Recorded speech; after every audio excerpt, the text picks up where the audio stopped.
Department of Energy Visayas may pasalig nga way mahitabong problema sa kuryente atul sa adlaw sa midterm elections. Ang report ni Femari Dumabo.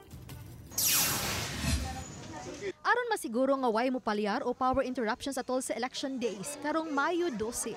Gi-activate sa Department of Energy Visayas ang ilang Energy Task Force for Election. Nakapaygay na og duha ka meeting sa Rinante Sevilla, Director sa DOE Visayas Field Office sa mga power generating companies, electric distributor o power utility sa Visayas area.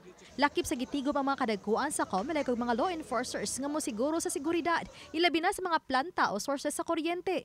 Gilatag na usab ang contingency plans aron sa pagsiguro nga ana agi supply sa kuryente 3 days sa di pa atol sa piniliay ug tulo ka adlaw human sa piniliay. To make sure that during the election all power supply will be reliable and ready and available supply during the especially for the provincial hub, mga COMELEC, mga precincts nato sa mga panana, even the storage.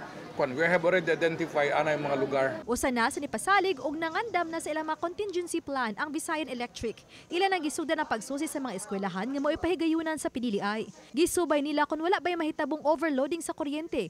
Kuna naa na unya ang mga automated counting machines ug uban pang gamit sa piniliay.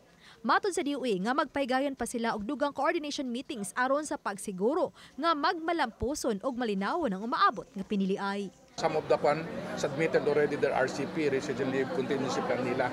So we're the one making sure na yung ihang mga plano, accordance dito sa they make sure na wala yung mga power interruption. Of course, na yung mga glitches ko na, di kin mamalikayan, pero make sure na ang response nila immediate.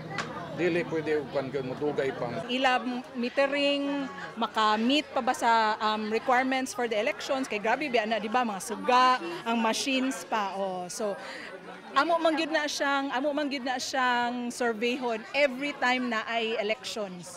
Kay para to make sure nga kay ato ra bang mga eskwelahan no kay magsige na sila upgrade nya magsige na sila og puno og load. Uban ni Godfrey Relien, Femari Dumabok.